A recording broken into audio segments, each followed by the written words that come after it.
അതെ അതെ, ലാലേട്ടൻ്റെ ഇപ്പോൾ ഒരു സമയമാണ്. അപ്പോൾ കുറച്ച് കാലമായിട്ട് ലാലേട്ടൻ്റെ ഇങ്ങനെ ഒരു ലൈറ്റ് ആയിട്ടുള്ള ഒരു ഫാമിലി മൂവിയൊക്കെ വന്നിട്ട് കുറച്ച് കാലമായി. അപ്പം തുടക്കം നമ്മൾ തുടരും മൂവി അതിനകത്ത് കണ്ടു. പിന്നെ സത്യന്തിക്കാൻ്റെ ഫ്രെയിമിൽ ലാലേട്ടൻ വന്നിട്ടും കുറച്ച് കാലമായി.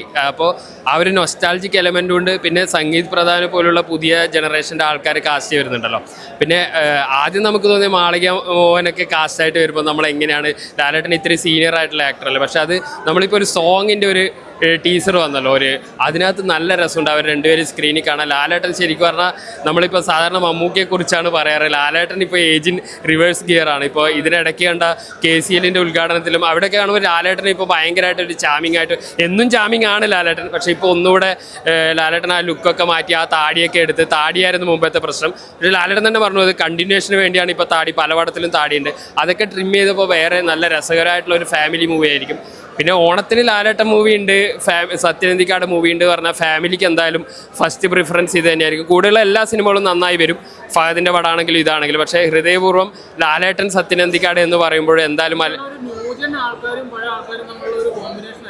അതെ അതെ അതെ, അത് ന്യൂജൻ ആൾക്കാരും ഇങ്ങനെ കോമ്പിനേഷൻ വരുമ്പോഴാണല്ലോ നമ്മൾ ലാലേട്ടൻ ഇപ്പോൾ എവിടെയാണെങ്കിലും അത് സിങ്ക് ആവും. ലാലേട്ടൻ ന്യൂജൻ ആക്ടേഴ്സിൻ്റെ കൂടെ ഇപ്പോൾ അടുത്തുള്ള കുറച്ച് കഴിഞ്ഞ ഒരു വർഷമായിട്ടാണ് അദ്ദേഹത്തിന് അങ്ങനെയുള്ള പ്രൊജക്റ്റുകൾ വരുന്നതും ഇപ്പോൾ അത് തിയേറ്ററിലേക്ക് വരുന്നു. ആ കോമ്പിനേഷൻ കാണാൻ തന്നെ രസമുണ്ട്.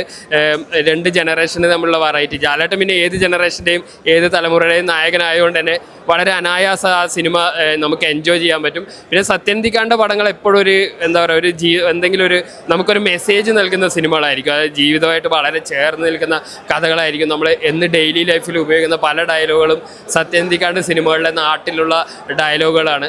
അപ്പോൾ അത്തരത്തിലുള്ള ഒരു നല്ലൊരു ഫാമിലിക്ക് വേണ്ടിയുള്ള ഒരു ഫീൽ ഗുഡ് മൂവി ആയിരിക്കുന്നതാണ് ഇതുവരെ അവർ പുറത്തുവിട്ട കണ്ടൻറ്റിനകത്ത് നിന്ന് നമുക്ക് മനസ്സിലാവുന്നത്. ഓണം ഫാമിലി ആയിട്ട് എന്തായാലും ഏറ്റവും അധികം ആൾക്കാർ കാത്തിരിക്കുന്നത് ഈ ഒരു സിനിമയ്ക്ക് തന്നെയായിരിക്കും എന്നുള്ള കാര്യത്തിൽ സംശയം. ഫീൽ ഗുഡ് മൂവി ആയിരിക്കും. അതിൽ ബേസിലും മിരാസ്മലുണ്ട് പറയുന്നു, ലാലേട്ടനുണ്ട്, സംഗീതയുണ്ട്, പിന്നെ പൂക്കിയില്ലാടെന്ന് കഥ വിളിക്കുന്നുണ്ടായിരുന്നു. ഒരു feel good movie. Sathyan Anthikad Mohanlal പക്ഷേ വലിയ പരീക്ഷണ ചിത്രം ആയിരിക്കില്ല. കാരണം ലാലേട്ടൻ്റെ സത്യനന്ദിക്കാട് പടങ്ങളെല്ലാം ഒരേ റൂട്ടിൽ പോകുന്ന ബസ്സാണ്. എക്സ്പെരിമെൻ്റ് ഇല്ല, പക്ഷേ തിയേറ്ററിൽ കണ്ട് അത് രസിക്കാനുള്ള എല്ലാ എലമെൻസും ഉണ്ടായിരിക്കും. നല്ല ഫീൽ ഗുഡ് മൂവി. കാണുന്നുണ്ട്. പഴയ ലാലേട്ടനെ കാണാൻ പറ്റിയായി. നമ്മുടെ മമ്മൂക്കി തിരിച്ചു വന്നിട്ടുണ്ട്. ഇനി മമ്മൂക്കിയുടെ പല പടങ്ങൾ വരുന്നുണ്ട്. ലാലേട്ടൻ തിരിച്ചു വരും നേരത്തെ പറഞ്ഞാണ്. ദിലീപ് ബബബേ എന്ന പടമായിരിക്കും. പിന്നെ നിവിൻ പോളിയും തിരിച്ചു വരും. അങ്ങനെ മലയാളം സിനിമ ഒരു വസന്തകാലത്തിൽ കയറാൻ പോവുക. പിന്നെ എല്ലാവരും ചാടും കുതിര ഓടും കുതിര ആ പടം നല്ലതായിരിക്കും. പിന്നെ അത് കഴിഞ്ഞാൽ വരുന്ന ഏതാണ് ലോക, ഇതെല്ലാം നല്ല മൂവീസാണ്. എന്തായാലും ഹൃദയപൂർവ്വം നല്ലൊരു മൂവിയായി മാറട്ടെ. ഇതൊരു ഫാമിലി സബ്ജക്റ്റാണെന്ന് എനിക്ക് തോന്നുന്നത്. കാരണം സത്യനന്ദിക്കാടും പിന്നെ ലാലേട്ടനെ കൂടി ചെയ്ത പടങ്ങൾ പലതും ഹിറ്റാണ്. അപ്പോൾ അതിന് പഴയ ഒരു ലാലേട്ടൻ്റെ ശൈലിയിലേക്കാണ് വരാൻ പോകുന്നത്. കോമഡിക്കെല്ലാം പ്രാധാന്യം കൊടുത്തു. ഇപ്പോൾ ഈയിടയ്ക്ക് വന്ന തുടരും നമുക്കറിയാം. കാരണം അതിനു മുമ്പ് കണ്ട ലാലേട്ടൻ കുറച്ച് വ്യത്യാസമുണ്ട്.